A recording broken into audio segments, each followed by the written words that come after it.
What's up? What's up? What's up, G's? Today is Thursday, September 8th, and we are at the beginning of an era and an end of an old one. Right now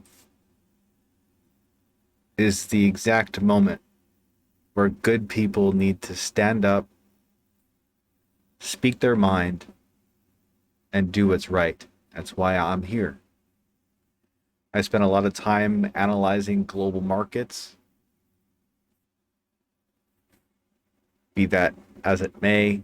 I've been in futures for a little while now. Nothing too extreme, but a little profit never hurt anybody. Look, guys, we all know what's coming: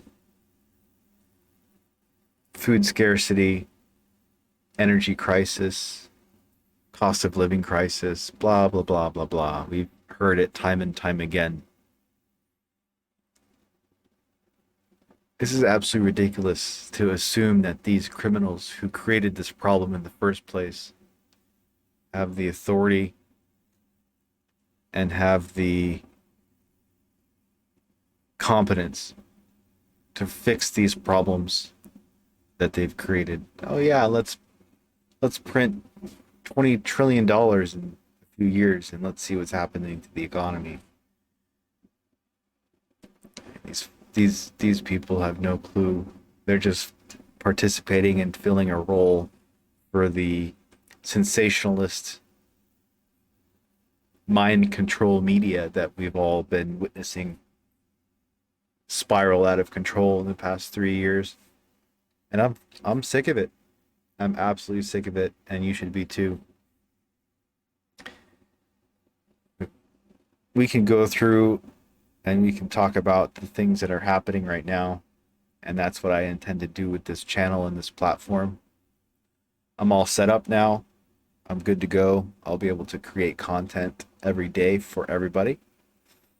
And if you like this sort of thing, I recommend you subscribing to my Getter profile and my Rumble profile. I'll be posting this on other social medias as well, but I highly recommend for us to resist the matrix to subscribe to me on Getter. I think that is just part of the solution, is just finding a new platform free of censorship and control. If you enjoy any type of freedom or freedom of speech, being able to post your thoughts on social media without being canceled or character assassinated, I think that's the best way to go. But let's dive into it. Let's switch over here and let's see what these criminals have to say.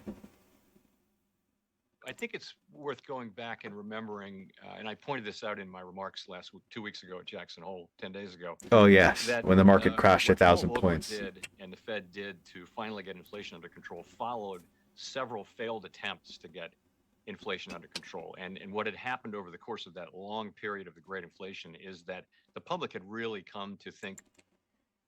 Failed attempts. Yeah, let's get that right. Everything you do doesn't work. The Federal Reserve is a one-trick pony. All they can do is raise interest rates. That's it. Nothing else. I mean, if we don't pivot and start printing money again, this will be it. I mean, we're seeing a cascade event happening, and we're in a huge bearish sentiment in the futures market, even though we've gapped up because futures contracts just rolled over tonight.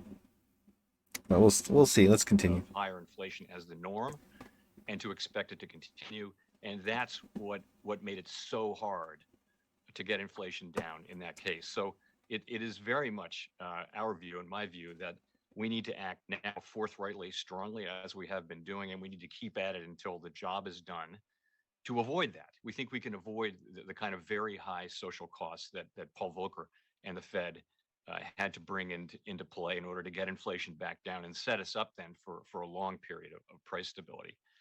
Um, that speech, the point really there was to deliver a speech that was narrowly focused on inflation more direct, and a lot shorter than a typical Jackson Hole speech. And I thought that what was appropriate was a very, kind of concise and focused message. To your question, the message really was that the Fed has and accepts responsibility for price stability by Responsibility for price stability. What have you guys done in the past 3 years? Where's the responsibility? Where's the accountability? I digress. which we mean 2% inflation over time. That, again, to your question, the longer inflation remains well above target, the greater the risk that the public does begin to see higher inflation as the norm. And that has the capacity to really raise the costs of getting inflation down. So finally, history cautions strongly against prematurely loosening policy. I can assure you that my colleagues and I are strongly committed to this To make you go bankrupt and suffer.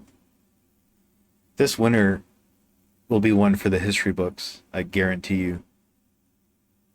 project, and we will keep at it until the job is done. I can also assure you that we never take into consideration external political considerations. We are accountable to the public through Congress. That's a very fundamental, important aspect of our work. But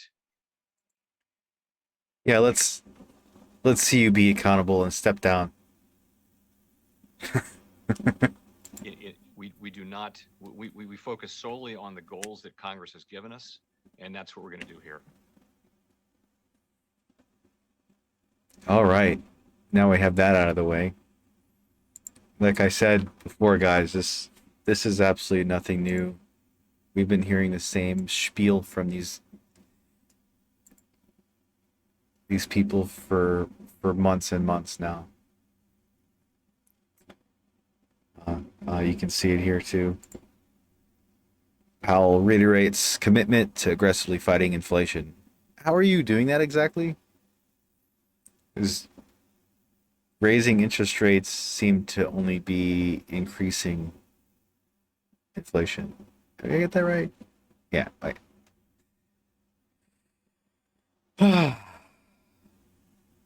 Yeah. I mean, there's a lot more to that interview you could read or look up. It was, I think it was 50 minutes and 22 seconds long. Um, yeah, we're getting the same speech over and over again, and nothing has changed. Things are about to get a lot worse. I think the stage is set for inflation to skyrocket to 10x. You're going to be paying $60 for a carton of eggs. We'll see it next year. That's exactly where we're headed. Hope everyone's ready for that. There's a lot of things that I need to do to prepare, and to be honest, I'm nowhere near ready. I don't think there's much you can do, especially. I mean, just look at the world, man. So there's several other factors with energy at play. I know several people who have long positions on uranium or options directly specifically correlated to publicly traded companies that have dealings with uranium and nuclear fuel. I think that will be definitely an eye opener for us in the future. I mean, we're going to see what happens with Finland, Finland and Switzerland. There's several energy companies there that are about to be margin called on their hedges. They buy hedges against their fuel reserves to the tune of $1.5 trillion. Now we're seeing a restriction on visas. Now it's the only corridor for Russia into the EU through Finland. So I mean, there's a lot at stake here, and there's crude inventories have increased. We can see that here. Our weekly crude inventories near 9 million barrels, highest since April. So, I mean, I feel like there's definitely stockpiling before things kind of crash and collapse out of control and skyrocket. Natural gas futures have been haywire for the past month. Uh, there's with winter approaching, specifically in the EU and in the West.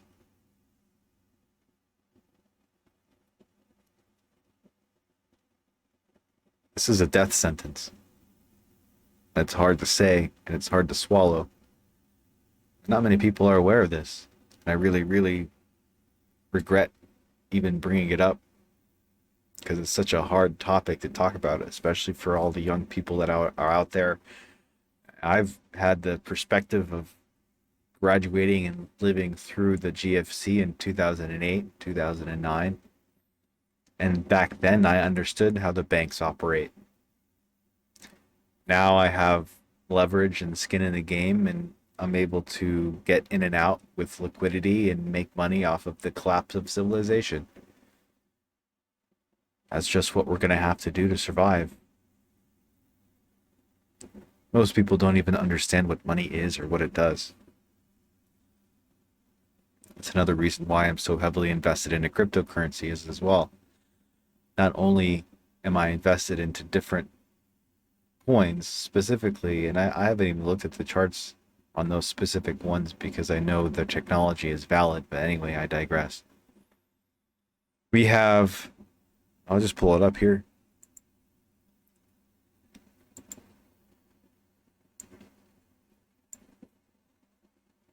Here's Bitcoin.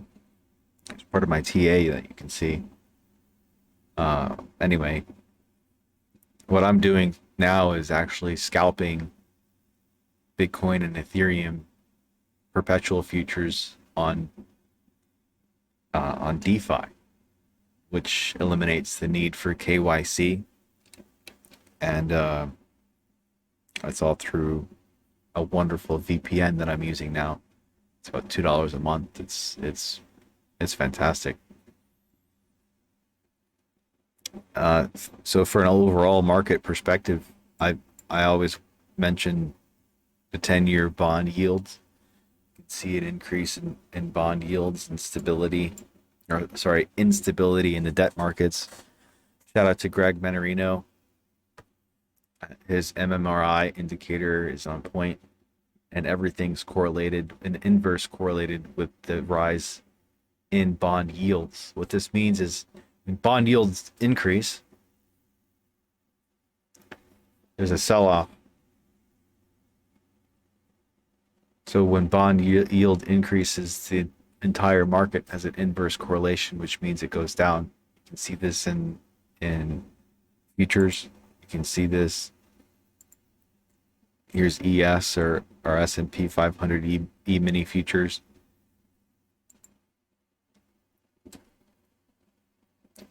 SPY is at 400. Let's see. Right at 400. I mean, we're right in the box, so to speak. We can see that here.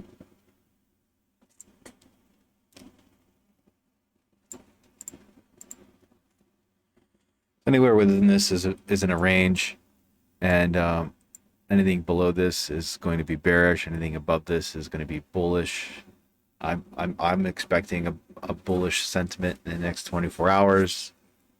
This short-term counter trend doesn't negate the entire longer bearish sentiment of the whole market. I mean, ES, I feel like 3,400 pre-pandemic highs is a good start. Right now, we've peaked over 4,000. We can see that these markets are completely detached from reality. Let's see here. Oh, and one other not insignificant portion of what's happened today. we've heard news that Queen Elizabeth has died. Rest in peace. I can only assume that this will have a negative impact on the uncertainty of the market and where the UK stands for things. We can see that in all the social media and all the posts that have been made recently. Of course, the news and mainstream media has sensationalized this, but I mean, this is such an uncertain time for sure. Well, with that being said, I'm going to go ahead and wrap it up for today. We all know what's happening. We all know what to prepare for. Let's hope we can get through these next few years, and I'll be here doing this every day for all of you. We can get through it together. And again, like I said before, I recommend anybody who's watching this to subscribe to my Getter and my Rumble pages. I'll be posting this on other. If you see this on other social medias, I suggest you set up an account if you haven't already. Subscribe to those platforms for the sake of freedom of speech and the future of our humanity. It's definitely at stake. Farewell. I'll see you again tomorrow or coming days.